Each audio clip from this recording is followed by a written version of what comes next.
ሰላም ጤና ይስጥልን ውድ የአሮማ ሚዲያ ቤተሰቦቻችን፣ የሰዓቱን ዜናዎች እንደሚከተለው እናቀርባለን። አብራችሁን ቆዩ። የቱርክ ቀዳማዊ እመቤት ኤሚን ኤርዶሃን የቤተሰብ ሁኔታ የሚያጠናክር ዓለም አቀፋዊ ፖሊሲ እርምጃ እንዲወስድ ጠይቀዋል። ቀዳማዊት እመቤቷ ግሮዊንግ ዩሮፕ 2025 በተባለ ዓለም አቀፍ ጉባኤ ላይ በቪዲዮ ባስተላለፉት መልእክት የዓለም ሕዝቦች የቤተሰብ ሁኔታ አደጋ ላይ መውደቁን አስገንዝበዋል። ሰለጠነ በሚባለው ዓለም በአንድ ጠረጴዛ ዙሪያ ተሰባስበው በዓላትን በጋራ የሚያሳልፉ ብዝሃ ቤተሰብ እየጠፉ መጥተዋል ነው ያሉት። ይህ ሁኔታ ያለበት ዓለም የባህል ለውጥ ብቻ ሳይሆን ዓለም ዋና ማህበራዊ መሰረት ከሆነችው ቤተሰብ ራሱን እያገለለ መሆኑን የሚያሳይ ምልክት መሆኑን አብራርተዋል። በዓለም የአንዲት እናት አማካኝ የመውለድ ምጣኔ 2.2% መሆኑን ጠቅሰው ከግማሽ በላይ የሚሆኑ የዓለም ሀገራት አሁን ያለውን ትውልድ መተካት ከሚችሉበት ደረጃ በታች መሆናቸውን አሳሳቢ እንደሆነ ተነግሯል። እስከ ፈረንጆቹ 2030 ከ6 ሰዎች አንዱ እድሜው ከ60 በላይ ሊሆን እንደሚችል በመጥቀስ በፈረንጆቹ 2050 ደግሞ እድሜያቸው ከ80 በላይ የሚሆኑ ሰዎች ቁጥር በ3 እጥፍ ይጨምራል ተብሎ እንደሚጠበቅም አመላክተዋል። ይህ በዓለም አቀፉ ስነ ህዝብ ላይ የአዲስ ትውልድ ክፍተት ሊፈጥር ይገባል ማለታቸውን ቲአርቲ ወርልድ ዘግቧል። እያንዳንዱ ውልደት ለመጪው ዓለም አዲስ ነገር ይጨምራል ያሉት ቀዳማዊ እመቤት ኤሚን ኤርዶሃን የውልደት መጠንና የወጣቶች ቁጥር መቀነስ የዓለምን ኢኮኖሚና ማህበራዊ እድገት ያዛባል ብለዋል። ይህንን ችግር ለመከላከል ቱርክ እየሰራች መሆኑን በመጥቀስ የቤተሰብ ሁኔታን ለማሻሻል የሚያስችሉ ተግባራትን በፖሊስ ተደግፈው እየተከናወኑም እንደሆነ ተናግረዋል። የቤተሰብ ህይወት ግቦችን ለማሳካት እንቅፋት ይሆናል የሚል የተዛባ አስተሳሰብ ቤተሰብን በመተው ግላዊነትን ከፍ ለማድረግ ያለመ ነው ሲሉም ኮንነዋል። በመሆኑም ዓለም ቤተሰብን ማዕከል ፖሊሲዎችን ተግባራዊ ማድረግ ችግሩን ለመከላከል በቁርጠኝነት እንዲሰራ ጥሪ አቅርበዋል።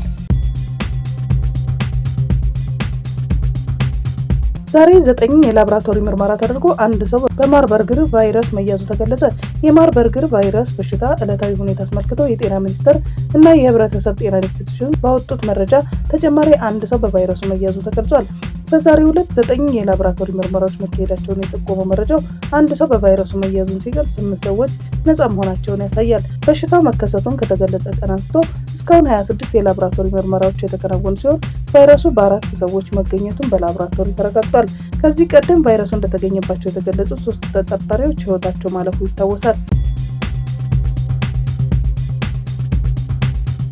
በሳውዲ አረቢያ በተከሰተው አደጋ ከ42 በላይ የኡምራ ተጓዦች ህይወታቸውን ሲያጡ ከእነዚህም ውስጥ የአንድ ቤተሰብ አባላት የሆኑ 18 ሰዎች በአንድ ቅጽበት መሞታቸውን መላውን ዓለም አስደንግጧል። በዚህ አሰቃቂ አደጋ የ3 ትውልድ አባላት አባት፣ እናት፣ ወንድም፣ እህት፣ ልጅና የልጅ ልጅ አብረው ላይመለሱ ሄደዋል።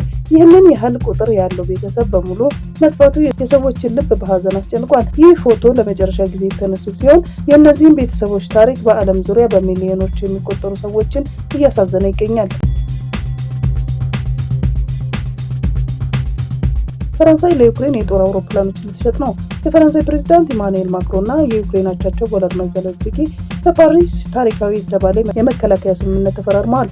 ስምምነቱም የፈረንሳይ እጅግ ዘመናዊ የጦር አውሮፕላኖች የሆኑትን እስከ 100 የሚደርሱ ራፋሌ ተዋጊ ጀቶችን ለዩክሬን ለመሸጥ የሚያስችል የ10 ዓመት ስትራቴጂካዊ የትብብር ሰነድ ይዟል። ዩክሬን እስከ 100 የሚደርሱ ፈረንሳይ ሰራሽ ራፋኤል ኤፍ4 ተዋጊ አውሮፕላኖችን እንዲሁም የተሻሻሉ የአየር መከላከያዎችን ታገኛለች።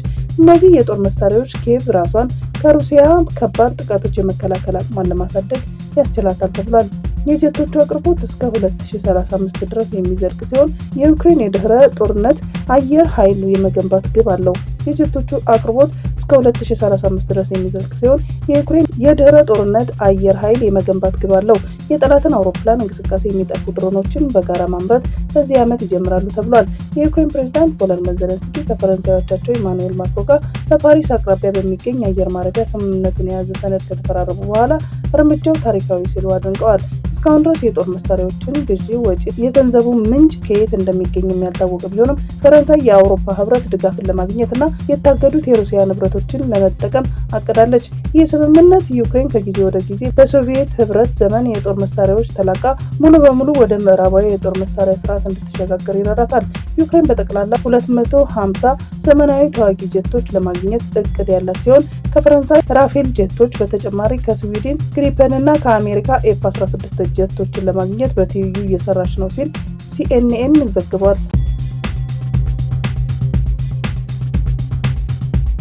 ኦብነግ አዲስ የትግል ስትራቴጂክ መንደፉን አስታወቀ። በዶክተር አብዱራህማን ማህዲ የሚመራው የኦጋዴን ብሔራዊ ነጻነት ግንባር በኢትዮጵያና በሶማሊያ ክልል ጉዳይ አስቸኳይ የማዕከላዊ ኮሚቴ ስብሰባ ማድረጉን አስታወቀ። በጉዳዩ ላይ ሰፊ ውይይት ካደረገ በኋላ የኢትዮጵያ መንግስት በ2018 ዓ.ም የተደረገውን የሰላም ስምምነት መጣሱን፣ በስምምነቱ ቃል የተገቡ ጉዳዮችን አለመፈጸማቸውን፣ ለሰላማዊ የፖለቲካዊ ትግል ምቹ ሁኔታ ለመፈጠሩንና በአባላቱ ላይ ማስፈራራት እየተፈጸመ መሆኑን ኮሚቴው አምኖበታል ያለው መግለጫው፣ በመሆኑም አዲስ የትግል ስትራቴጂክ ፍኖተ ካርታ ማጽደቁን አስታውቋል። በዚህም መሰረት ኦብነግ እንደ አዲስ መዋቅሮችን እንደሚያጠናክርና በክልል ውስጥ ምልመላዎችን በስፋት እንደሚያከናውን ገልጾ ለመላው ዓለም የሚገኙ ከ60 በላይ ዲያስፖራ ቻፕተሮችን እንደገና እንደሚያደራጅ ገልጿል። በዲፕሎማሲያዊ መልክ ከሚመለከታቸው ዓለም አቀፍ ቀጠናዊ ተቋም ጋራ በመገናኘት የ2018 የሰላም ስምምነት ተጥሶ በሶማሊያ ማህበረሰብ ላይ የሚደርሰውን የመብት ጥሰት እንደሚያሳውቅም አስታውቋል። በኢትዮጵያ ውስጥ ለሚገኙ ለሁሉም የተጨቆኑ ብሔሮች ማዕከላዊ ኮሚቴ አጋርነቱን መግለጹን የጠቀሰው መግለጫው የጋራ ዓላማ ካላቸው የሌሎች ብሔር ታጋዮች ጋራ ለመተባበር ዝግጁ መሆኑን ይፋ አድርጓል። ፕሬዚዳንት ትራምፕና ምክትላቸውን ለመግደል ማህበራዊ ሚዲያ ላይ የዛተው አሜሪካዊ 2 ዓመት ተፈረደበት። የአሜሪካ ፍትህ ሚኒስቴር ዛሬ ባወጣው መግለጫ እንደገለጸው ይህ የ67 ዓመቱ አሜሪካዊ የግድያ ዛቻቸውን ያደረጉት በማህበራዊ ሚዲያ ላይ ነው።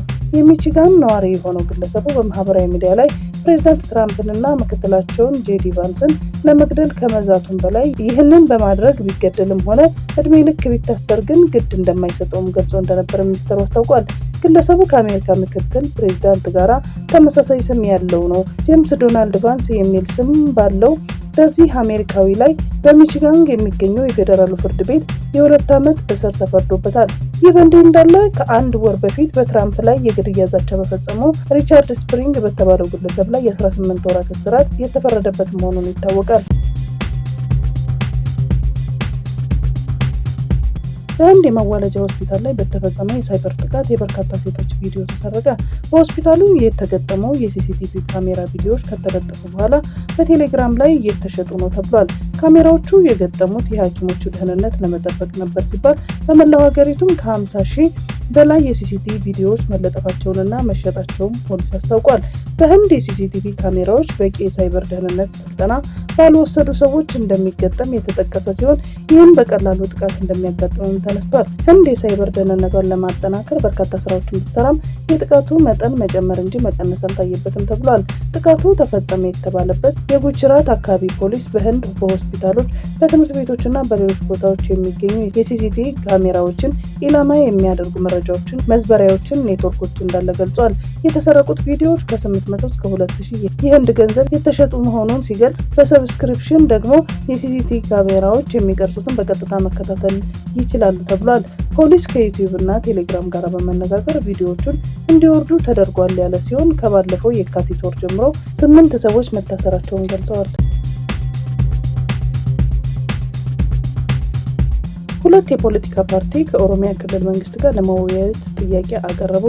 ፓርቲዎቹ የኦሮሞ ነጻነት ግንባርና የኦሮሞ ፌዴራሊስት ኮንግረስ ሲሆኑ የኦሮሚያ ክልል መንግስት ጸጥታን ጨምሮ በተለያዩ ጉዳዮች እንዲወያዩባቸው ጥያቄ አቅርበዋል።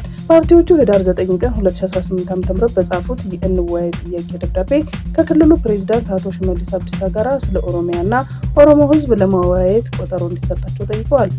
የኦሮሞ ፌዴራሊስት ኮንግረስ ሊቀመንበር ፕሮፌሰር መራራ ጉዲና እንደገለጹት የውይይቱ አጀንዳ በዝርዝር ሁኔታው ካገኙ በኋላ እንደሚገልጹ ጠቅሰው በጥቅሉ በኦሮሚያ ክልል አሁናዊ ተጨባጭ ሁኔታ ላይ ለመወያየት እቅድ እንዳላቸው ጠቁመዋል። ፕሮፌሰሩ ውይይቱን በዋናነት በክልሉ የሰላም ችግርና ሌሎች በክልሎች ችግሮች ላይም ውይይት እናደርጋለን ብለው ዝርዝር መረጃዎችን ውይይት ሲጀምር እንደሚገልጹም ተናግረዋል። በተመሳሳይ የኦሮሞ ነጻነት ግንባር ቃል አቀባይ አቶ ለሚ ጎመቹ እንደተናገሩት የውይይቱ አጀንዳዎች ለክልሉ መንግስት የቀረበው ጥያቄ ምላሽ ካገኘ በኋላ ይገለጻል ብለዋል። የክልሉ የሰላም ሁኔታ አሳሳቢ ደረጃ ላይ በመሆኑ ዋና የመወያያ ነጥብ መሆኑን ጠቅሰው የመወያያ ዝርዝር ነጥቦች ግን ከመግለጽ ተቆጥበዋል። የኦሮሞ ነጻነት ግንባር 2011 ዓ.ም ከአስመራ ወደ ኢትዮጵያ መመለሱን ተከትሎ እስከ 2012 ዓ.ም ድረስ ከኦሮሚያ ክልል መንግስት ጋር በተለያዩ ጉዳዮች ውይይት ሲያደርጉ መቆየታቸው ይታወሳል። ይህ ህዳር 9 ቀን 2018 ዓ.ም የእንወያይ ጥያቄ ደብዳቤ ከ6 ዓመት በኋላ ኦነግ ያቀረበው ጥያቄ መሆኑን ተገልጿል። ሁለቱም ፓርቲዎች የክልሉ መንግስት ምላሽ እየተጠባበቁ ቢሆኑም ይህ የእንወያይ ጥያቄ ተከትሎ እስካሁን ከክልሉ መንግስት የተሰጠ ምላሽ የለም ብለዋል።